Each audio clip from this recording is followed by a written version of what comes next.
Well, hello and welcome to Bingewatch, the podcast where we take a look at the hottest new TV and film releases on streaming television platforms.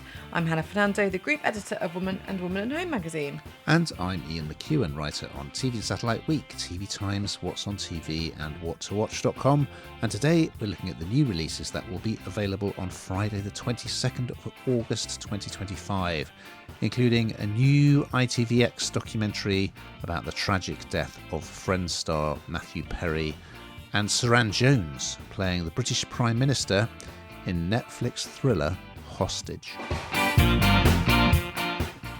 And we'll also be checking out the return of Brian Cox in 007 Road to a Million on Prime Video, a new reality series, Tommy, The Good, The Bad, The Fury. See what they did there on BBC Three. But first, Ian, what is in the news? John McEnroe. You cannot be serious! I am. He will appear in The Dink, which is a new Apple TV Plus sports comedy starring Ed Harris and Mary Steenburgen. What else is in the news, Hannah?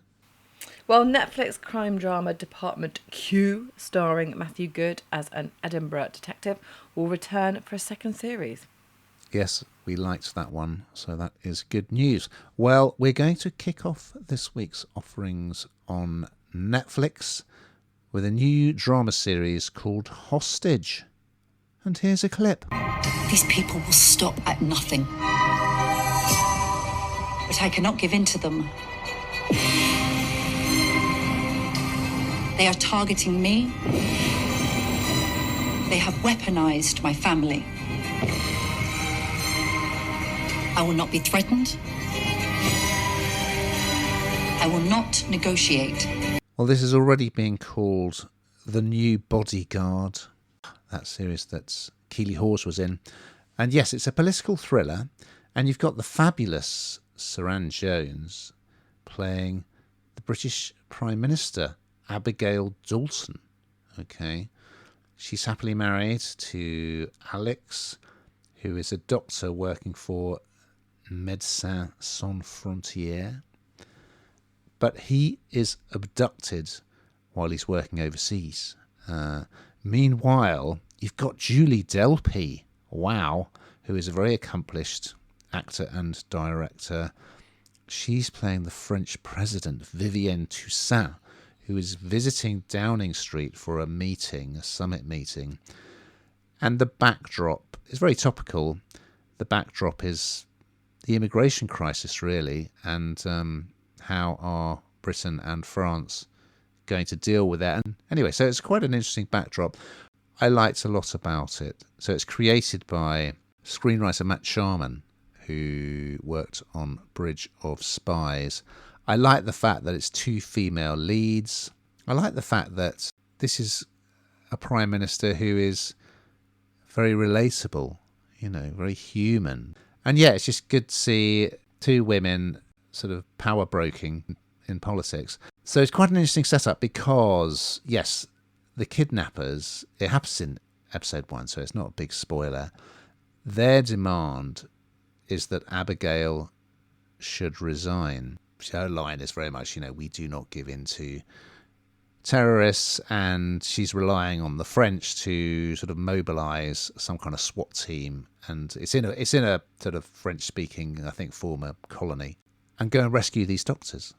However, I don't want to spoil the surprise, but there's another twist involving the French president, which kind of turns everything on its head. So I think it's really nicely done. I mean, I've only seen episode 1, but I really liked what I've seen. And I just think Jones she's terrific in this. And so is Delpy. And they're a really, really good contrast of personalities in this as well. They're both great. You also have Luciane Mazzamati from Gangs of London, who is playing Prime Minister's Chief of Staff. So yeah, you'll certainly watch this if you like Suranne Jones. And who doesn't?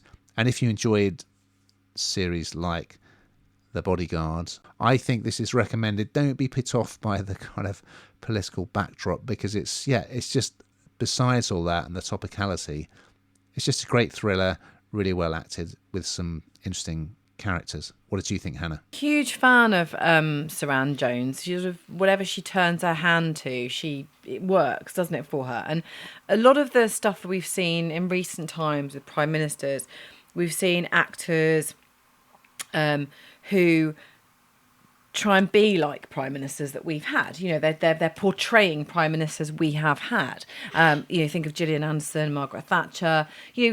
She doesn't here, and so quite quickly when I first started watching it, I thought, oh, this is kind of weird. It doesn't really look like one of our prime ministers. Oh, of course she's not. This is this is a drama. This isn't real, Hannah. Check yourself. And suddenly but because it's so topical, as you say, it's really interesting because it's a divisive topic anyway. So people will come to this with their own agenda, their own thoughts.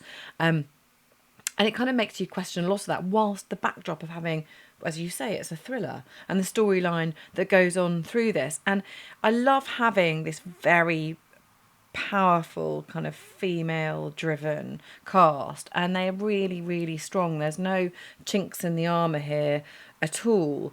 And I think Suranne Jones played a big part in creating this, and I think you can see that she's at one with the narrative completely, and she feels very comfortable in that. So I also like the relationship that she has with her husband too, because it's a level playing field, isn't it? It feels very equal and building each other up at a time when we see so many relationships where people aren't building each other up, and one's an outperformer or a high performer and the other one isn't, or whatever, and these two people come together and it's really natural and lovely. So I think there's so many different things to love actually about this. I think it's really fascinating, and as you say, don't be put off by the political part of this, because it's not everything by any stretch, but it's an interesting part of it. So yeah, thumbs up from me. Over on ITV and ITVX, we have a one-off documentary called Matthew Perry, A Hollywood Tragedy. And here's a clip. Friends was such a global phenomenon. He really touched people's lives. I genuinely don't think a lot of people realise what fame really is. All of your worst instincts are going to be catered to. His life was overtaken by addictions. Hollywood is full of enablers. They'd really preyed on somebody vulnerable. Yes, well, you'd have to be living under a rock, wouldn't you, to not remember those headlines when Matthew Perry was, of course, found dead. He drowned, and the primary issue was ketamine that was found. And this is a documentary which is kind of different to other documentaries because it doesn't get as close to him as perhaps, some documentaries might and perhaps might in the future. And in fact, Jennifer Aniston's recently done a cover of a magazine where she's talked about how he's at peace now and that he was, fighting his demons for so long. And so that kind of stuff, when you hear from people that are really close to them and that's really heartfelt, means loads. This has got sort of celebrity journalists. It draws on kind of all corners of his life, I suppose, to look at how he ended up here at this point. And the truth is, it's fame. We talk about this all the time, don't we? Fame and what it does to people. And for me, having the wrong people around you, I see this time and again. Having the right people around you, protecting you, is so important. And there's lots of interviews, as I say, with various different people in the know. And the key messaging here is about the enablers, the people that are allowing him or were allowing him to do what he was having, needing to do. And we're talking about doctors here. There were arrests made. And it's just a loss of a life that wasn't necessary when actually they didn't need to be doing. Money was involved and they were doing it. They shouldn't have been doing it. It's morally corrupt, arguably, to be doing this kind of thing. And it was incredibly tragic. And you also see the flashbacks to the kind of the headlines and what was being said at that time, and the money being made out of these drugs, and he's just one of many people, and I guess it kind of shines a spotlight on that, and you'll want to watch it because even my kids generations on are love Friends. They love Friends. That's the point. And he was the funny one, right? He was absolutely brilliant. And it was just incredibly sad. And I wish there could be something good that comes from this in terms of stopping this enabling behaviour by people around them. You know, suddenly when you become rich and famous, people start to say yes. People start to be badly behaved. There's no need for it. You are still a human being with a life, and he's left lots of people behind that absolutely adored him. But as I say, reading Jennifer Aniston's interview recently, where she just said, do you know what, he's at peace now. Essentially, this is, you know, in a way he was suffering for so long, and he was. And this kind of tells the story of that. So I thought it was really quite interesting. What did you think, Ian? Yeah, I really enjoyed it. Found it interesting. I read his memoir, Friends, Lovers, and the Big Terrible Thing. And the big terrible thing, of course, is the addiction. It's a really good read. I mean, strangely, it's actually quite funny, although it's tackling a lot of it is really personal, difficult stuff about his addiction. And the real tragedy is, I mean, apart from everything else, I think he had like a jet ski accident or something, and he took opioids and became addicted to them. And I always used to think, you know, why do these people get addicted to opioids, especially rock stars? It seems to happen to a lot. And then I took a tramadol when I had a really bad back, and I was like, oh, that's why, because it just makes everything feel great. So yeah, I get it. And he ends up just getting far too much ketamine off these dodgy doctors who are like injecting him in the back of a car in a car park. You know, it's terrible, really. And what is such a shame is, you know, he wrote that book and he kind of was writing about how he overcame the addiction. And there were kind of several false dawns. So like you see him appearing on one of the late night chat shows the first time he's kind of got clean and looking really good. And, you know, it seems like, oh, this is it. But as they say, someone says in the film, you know, all the time that you're clean and sober, your addiction is like doing one-arm press-ups in the background, just waiting. So, yeah, it is a terrible tragedy. I mean, I'd quite like to have heard more of his life story in it. It very much is concentrating on the death, naturally, and the circumstances of the death, and the people who are being prosecuted for their role in it. Some of them have already sort of put in a guilty plea for what they did. Yeah, it's just a terrible, terrible shame, because he's such a charismatic guy, and also he really wanted to help people who were going through similar things. You got people like Hank Azaria being interviewed, talking about, you know, how much Matthew helped him. And yeah, you've got the fans, of course. Yeah, he was my favourite, and I'm sure he was many people's favourite in Friends. He just absolutely made that character Chandler Bing. He was fabulous. But you can see at one point during the filming of Friends, and I mean, they were getting paid phenomenal sums, weren't they? He suddenly looks very different. His weight is very different, and you can, something's going on, you can tell. So yeah, it's a really good watch, but yeah, you just come away with that feeling of, you know, it's such a waste, but hopefully the fact that these people are being, you know, prosecuted, whereas often in the past it was like, oh, that's just, you know, that's the fault of the celebrity, it's a celebrity excess. These people who are acting illegally are being brought to book, and hopefully that will prevent future tragedies. Over on Prime Video, we have Season 2 of 007 Road to a Million. And here's a clip. I'm sending you around the world on a series of missions. You will be competing against each other for the chance to win £1 million. Eliminate the competition. Master the gadgets. And find your inner bond. So yes, it's a James Bond themed reality show presented by Brian Cox.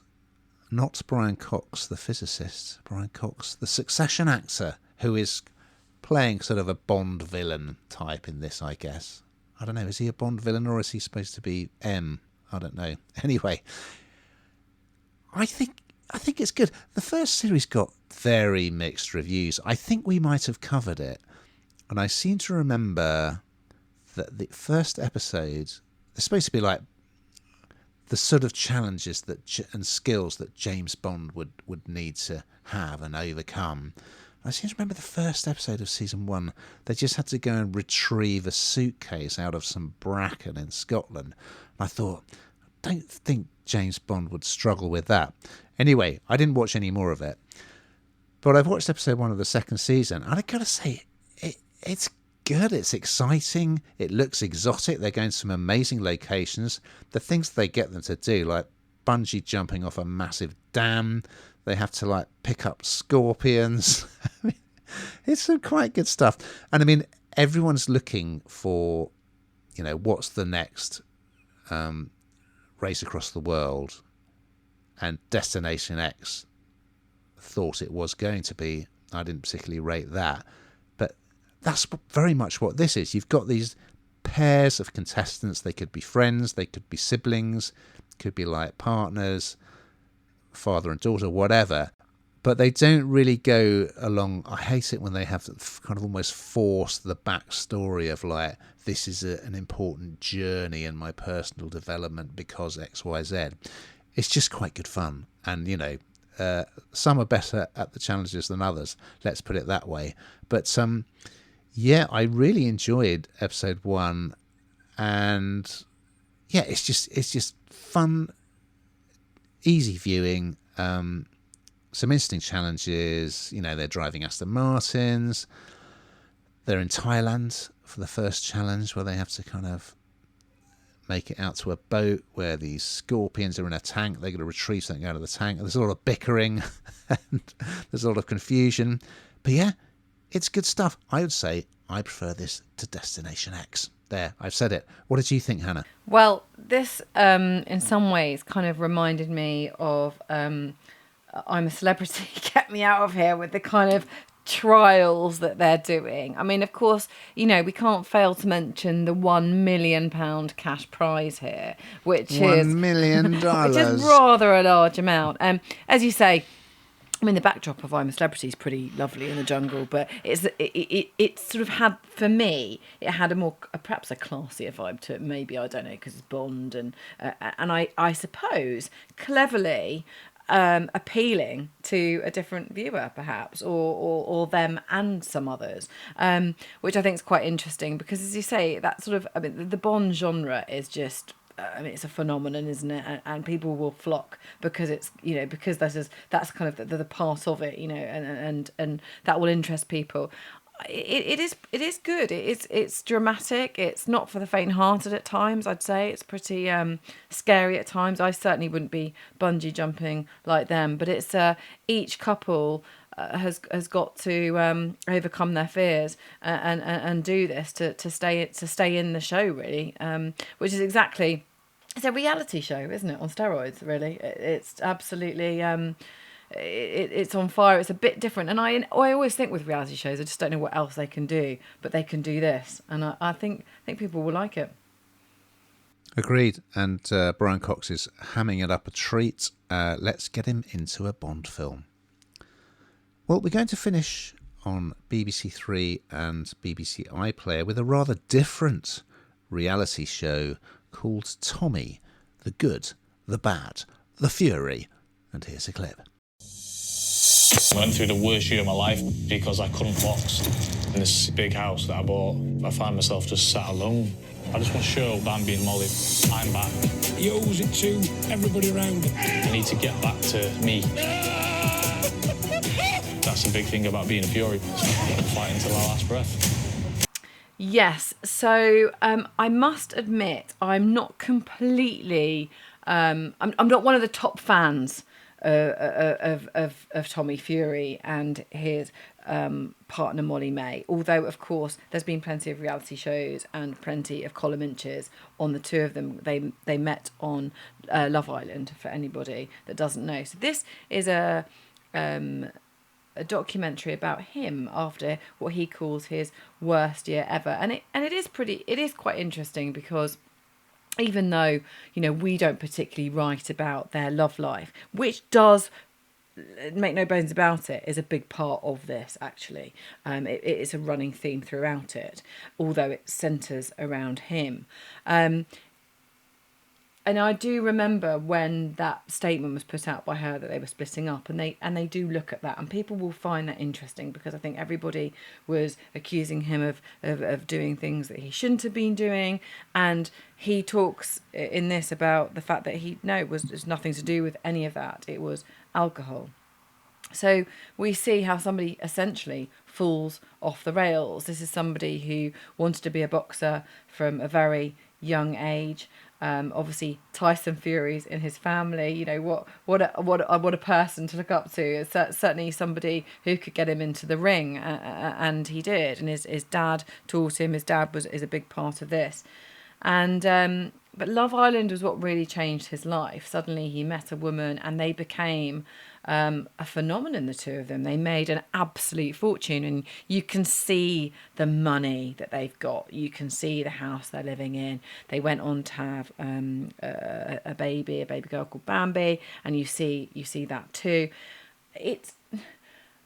I must admit, it of course it's all about him, and it's his version of events. I dare I say it, I felt parts were incredibly sycophantic. I did really feel like this was indulgence to another level. There was no real... I mean, the person questioned him a little bit and pushed him on a couple of things, but not really. And I suppose that is the point. This is his story, and his version of how he felt.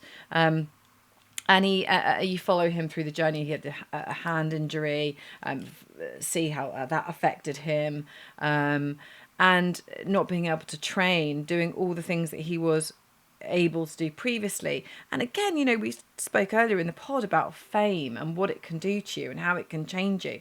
And that fundamentally has a massive part in him sort of hitting rock bottom, if you like, and it all going wrong. Now they are back together now, and you know, it's all happy between the two of them. But this kind of feature, it's very carefully edited, as you'd imagine. It's very carefully crafted. I don't think, you know, you'd be surprised at that. I think Molly comes over. She's quite strong in it as a character. The warmth comes really between him and his daughter, certainly in the first episode, more than anything. And there's one thing I did notice, Ian. He eats a lot, doesn't he? I know he's training a lot, but he eats the whole time in this documentary. That's what I kept noticing. And his phone rings a lot, but I suppose it would when you're that famous. But I think it's interesting if you don't know him, and you don't know his success story and how he's got there, and the ups and downs and the bumps in the road. It's pretty interesting. I mean, I've got to be honest with you, it's a binge watch, because you're watching it and already you're an episode in. It's just easy, really quite easy viewing, and as I say, it's one-dimensional. It's one person's view of things, but of course that would always be the way. What did you think, Ian? Well, I don't watch Love Island, and I don't like boxing, and I got quite a long interview with Tommy Fury, who was really nice, but it kind of seemed like he'd really been media coached. And it was, as with the series, this is all about controlling the narrative, which kind of like started with the Beckhams, didn't it? Like, you control the narrative of your celebrity. So I did enjoy At Home with the Furies, about Tyson Fury's home life. That was almost like the Osbournes. It was just chaos, but it was very funny, and he was very charismatic as well. It was good.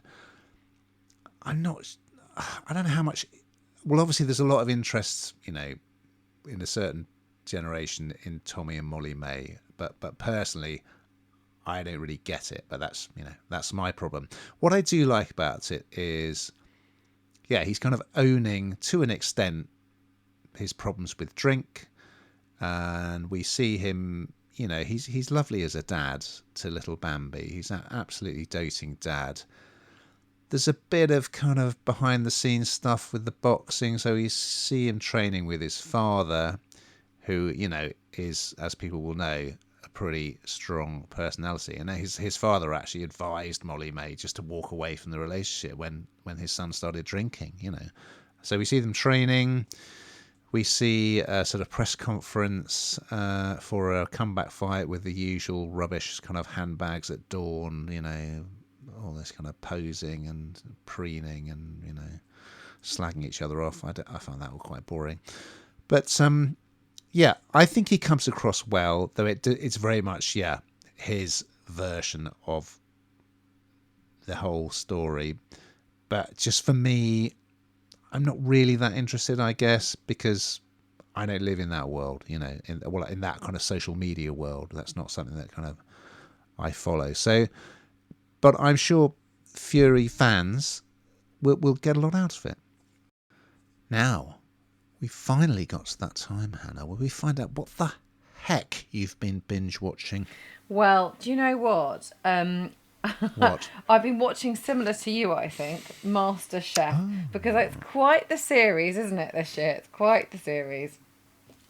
Lots of column inches, shall we say? Yes, I have been watching it, and I because I find myself as a joke constantly saying, "Greg, please don't get your blank out," which amuses me no end. Yeah, so Greg and John are still there. I think one person was edited out, so I've been having an interesting time trying to figure out which episode did they edit the person out of. And I noticed one time when they're lining up, it seems to be really cropped on one side, the shot. Anyway, I don't know at the end of the day, but I love MasterChef, watching that, and Sewing Bee is back and just as good as ever. Well, we've just got time to look ahead to next week, and what a week it is. What are we going to be talking about, Hannah? Well, I cannot wait for this. I'm so excited because Richard Osman's crime novel Thursday Murder Club arrives on Netflix. Oh, yes, it does. Wow, and what a fine podcaster he is as well. Meanwhile, James Norton plays King Harold as he takes on William the Conqueror. Remember? Do you remember way back when the French invaded us, Hannah? Do you remember that? Outrageous. In an epic historical drama, King and Conqueror player. So we look forward to those and much, much more. But in the meantime, dear listeners, Watching!